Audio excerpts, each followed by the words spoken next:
धोनी ने बना दी दीपक चाहर और जया की जोड़ी। जी हां, बहुत कम लोगों को यह पता है कि दीपक चाहर ने जब अपनी गर्लफ्रेंड जया को मैदान में प्रपोज किया तो उसके पीछे महेंद्र सिंह धोनी का हाथ है।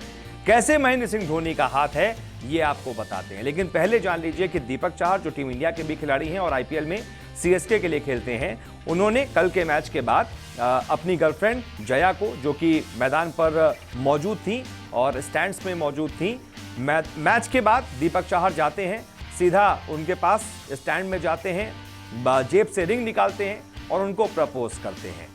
जया हाँ बोल देती हैं और दोनों एक दूसरे को गले लगा लेते हैं। इसका लाइव टेलीकास्ट 180 देशों में दिखाया गया था, यानी 180 देशों के सामने दीपक ने जया को अपना बना लिया। अब जो महेंद्र सिंह धोनी वाली बात मैं बता रहा हूं कि इसके पीछे महेंद्र सिंह धोनी कैसे हैं, तो दीपक चाहर ने जब जया को अपना बना लिया और उनको प्रपोज किया तो इसको लाइव सभी ने देखा। दीपक चाहर के घर पे भी ये लाइव देखा गया, घर वाले बहुत खुश थे। हालांकि घर वालों को पहले ही दीपक ने बता दिया था, तो घर वालों ने एक और खुलासा किया। जब दीपक ने किया तो भाई मीडिया वाले दीपक चाहर के घर गए, उनसे सवाल पूछा कैसा लग रहा है दीपक चाहर की ये गर्लफ्रेंड कौन है, क्या नाम है, कहाँ से आती है, वगैरह वगैरह। तो दीपक चाहर के पिता ने लोकेंद्र चाहर ने यह बताया और यह खुलासा किया कि महेंद्र सिंह धोनी की वजह से दीपक ने आज जया को प्रपोज किया, नहीं तो दीपक चाहर प्लेऑफ के मैच के दौरान जया को प्रपोज करना चाहते थे, लेकिन धोनी ने कहा कि प्लेऑफ्स के मैच के दौरान नहीं बल्कि अभी लीग मैच के दौरान ही आप प्रपोज कीजिए। और माही भाई ने कहा है तो भाई दीपक कैसे उनकी बात टाल देते, इसीलिए दीपक ने कल ही उनको प्रपोज करने का फैसला किया और इस बारे में अपने परिवार वालों को उन्होंने पहले ही बता दिया था। परिवार वालों ने लाइव टेलीकास्ट देखा, बहुत खुश हुए और जब उनसे पूछा गया कि भाई अब सगाई तो हो गई है, शादी कब होगी, तो उनके पिता ने कहा कि भाई पहले उनको वापस आने दीजिए, उसके बाद दोनों परिवार मिल बैठकर तारीख निकाल लेंगे, आपको बता देंगे। लेकिन ये बड़ी दिलचस्प स्टोरी थी कि महेंद्र सिंह धोनी माही ने एक तरीके से माहिया दिला दिया दीपक चाहर को। वो तो पहले से ही एक तरीके से गर्लफ्रेंड बॉयफ्रेंड थे और कभी भी सगाई कर सकते थे, लेकिन प्लेऑफ के मैच के दौरान वो करना चाहते थे दीपक। उससे पहले ही माही ने कहा कि भाई प्लेऑफ के मैच के दौरान नहीं, आप अभी ही प्रपोज कर दीजिए, ज़्यादा अच्छा रहेगा।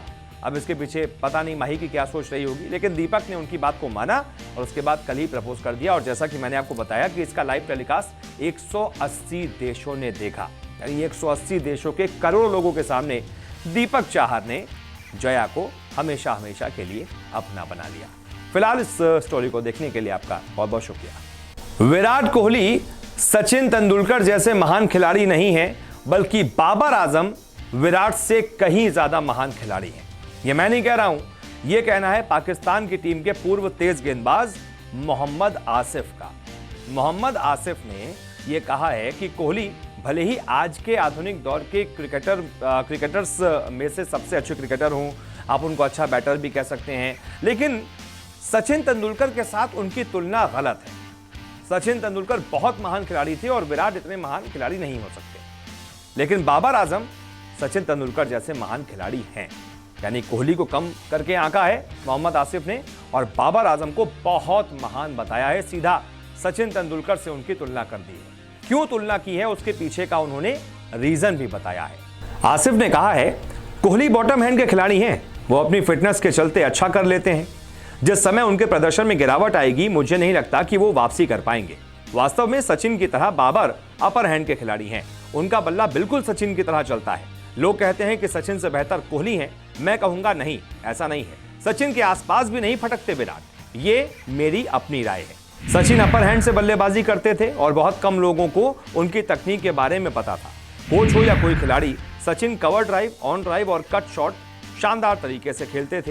इसमें कोई शक नहीं कि कोहली के पास भी स्ट्रोक्स हैं, लेकिन वो बॉटम हैंड से खेलते हैं। तो बताइए, वो कोहली जो सचिन के 100 शतकों के रिकॉर्ड तोड़ने के सबसे करीब हैं, जिनके इंटरनेशनल 70 शतक हैं, उस कोहली को सचिन जैसा महान नहीं मानते हैं मोहम्मद आसिफ, बल्कि बाबर आजम को कोहली से भी ऊपर आंकते हैं और सचिन तेंदुलकर के बराबर आंकते हैं। सचिन तेंदुलकर जैसा महान खिलाड़ी बता रहे हैं बाबर आजम को, जो शतकों के मामले में कोहली से कहीं पीछे हैं। कोहली सबसे नजदीक हैं सचिन तेंदुलकर के 100 शतकों को तोड़ने के रिकॉर्ड के। 70 शतक हैं कोहली के नाम, और वनडे में तो वो सचिन के 49 शतकों के रिकॉर्ड के बहुत ही नजदीक हैं। 43 शतक हैं कोहली के, सचिन के 49 शतक थे, यानी कि 7 वनडे शतक लगाते ही कोहली सचिन के 49 शतकों के रिकॉर्ड को भी तोड़ देंगे। अब बताइए, क्या वो महान खिलाड़ी नहीं है? लेकिन मोहम्मद आसिफ कह रहे हैं कि नहीं, वो महान खिलाड़ी नहीं है, वो तो सचिन के आसपास भी नहीं है, बल्कि बाबर ज्यादा महान खिलाड़ी हैं और वो सचिन जैसा खेलते हैं। तो आप बताइए, आप मोहम्मद आसिफ के बयान से कितना सहमत हैं या कितना असहमत हैं? फिलहाल इस वीडियो को देखने के लिए आपका बहुत बहुत शुक्रिया।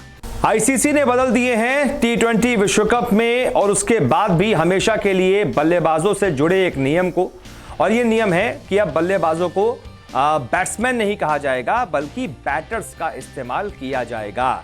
आईसीसी ने ये जो फैसला लिया गया एमसीसी की तरफ से, मेलबोर्न क्रिकेट क्लब की तरफ से, उन्होंने सितंबर में ये फैसला लिया था, उसका स्वागत किया है आईसीसी ने, और औपचारिक रूप से, ऑफिशियल रूप से अब इसकी घोषणा हो गई है।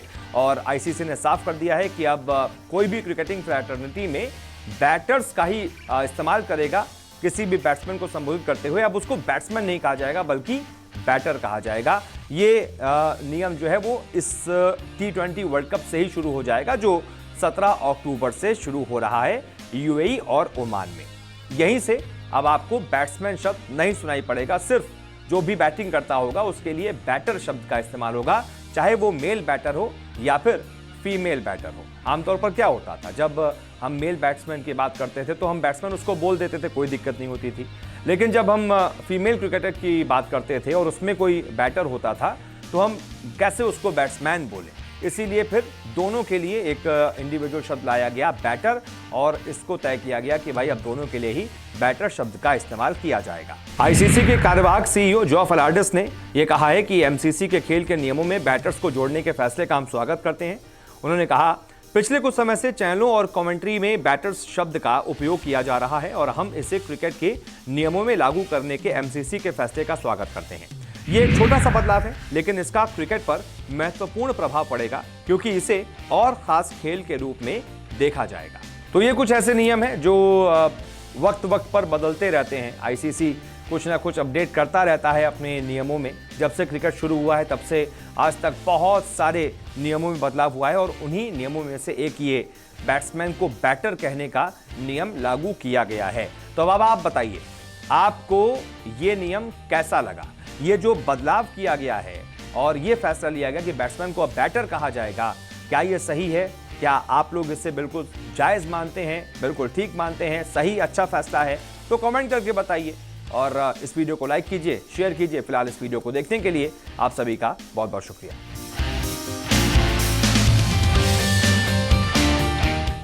अगर आपको हमारा ये वीडियो पसंद आया है तो इसे लाइक और शेयर जरूर कीजिए, और हाँ, हमारे चैनल को सब्सक्राइब और फॉलो करना मत भूलिएगा, ताकि आप क्रिकेट की कोई भी खबर मिस ना करें। चाहे स्पोर्ट्स की ब्रेकिंग न्यूज हो या क्रिकेट का कोई अपडेट, प्लेयर्स की मस्ती हो या हो मैदान का लाइव एक्शन, हर वीडियो मिलेगा न्यूज 24 स्पोर्ट्स पर। हम कंट्रोवर्सीज भी मिस नहीं करते, तो जुड़िए हमारे साथ और देखते रहिए न्यूज 24 स्पोर्ट्स।